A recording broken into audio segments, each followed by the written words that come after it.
Pharisees are very proud they've never committed adultery with someone, but Jesus says, actually, you have. None of those guys are going to say, I've never lusted after a woman. They're not going to say that. Jesus goes right to the heart. We have problems, and the problem is us. I was thinking the other day, and I think I'd read an article that kind of prompted this. But you take television, okay, and we know the Bible teaches us we're not to lust. We're not to lust. We're not to desire someone that we're not married to. And so you take a television show and you decide, you know what, I'm not going to watch that show because it's gonna take my mind the wrong way. And so you stop watching that show. Now, that's wise. But that doesn't end the problem. You understand? That doesn't kill the problem. Because then you flip the channel over to Extreme Home Makeover. I don't personally flip the channel over there, but some people might. And there's no one that I know of to lust after in that show. So it's safe, right? It's family friendly. There's no but the problem with that show is that it teaches us that if we have a new house, we're going to be happy. Do you understand? It makes us, instead of taking some sort of female that's not God's plan for us to be thinking about, and instead of rejecting God that way and disregarding that God that way, now we start to put this house in God's spot. Now we start to say, if someone would just give me a house like that, my troubles would be over, because that's what they're telling these people. Move that bus, and all of your troubles. Isn't that the general gist of that show? That flies right in the face of God. That's just another way to disregard God. That's another way to worship something more than God. So does that mean we just don't turn on our TVs? No, it means we take our sinful heart very seriously. We have problems with overeating. We have problems with overeating, so we say, you know what? I'm going to stop using food as comfort. I'm going to stop being addicted to food. I'm going to get the treadmill out. We love the treadmill, so we're going to jump back on the treadmill. And then we say, boy, I've lost 15 pounds. Boy, I'm looking good. I've got like a 4-pack going on or something. You know, I'm looking. What has happened?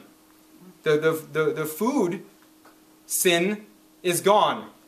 The treadmill sin, the vanity and the pride and the satisfaction in looking and feeling good, we got a whole new sin going on. Sin can be found anywhere. Not just in the places that we hear about a lot. It can be found anywhere. Why? Because it comes from within.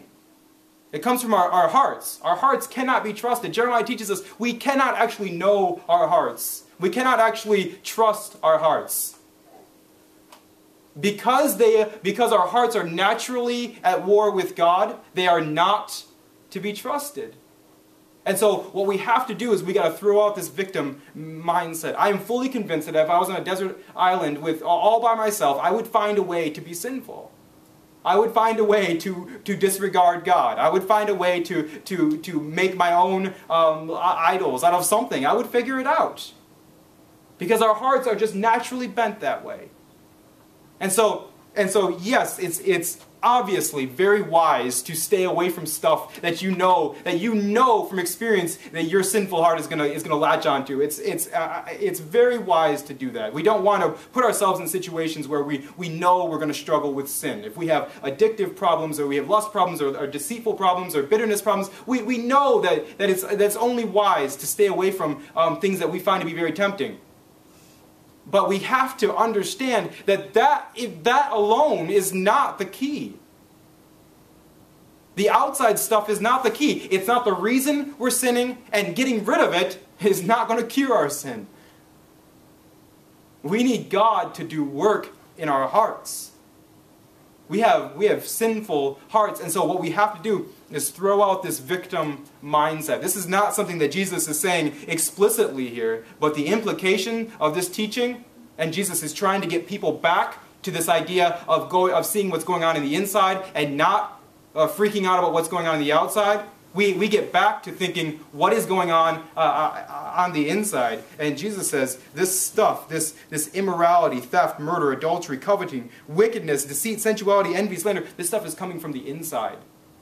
This stuff is coming from the inside. So I mean, it's very tempting to say, you know what, if when I was growing up, my father or my mother would have treated me differently, if I would have had a better education, if I would have lived in a better neighborhood, if I wouldn't have had these friends who taught me these habits, if I would have done this, or if I had a boss who didn't treat me unfairly, if I had this, it's very, very, very tempting to say, and sometimes we're right. It would be easier if life was a little bit different. It would be easier.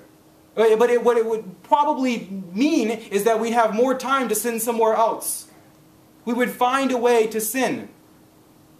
I was talking about this the other day with I guess it was yesterday, we were talking about the fact that I wear jeans when I preach.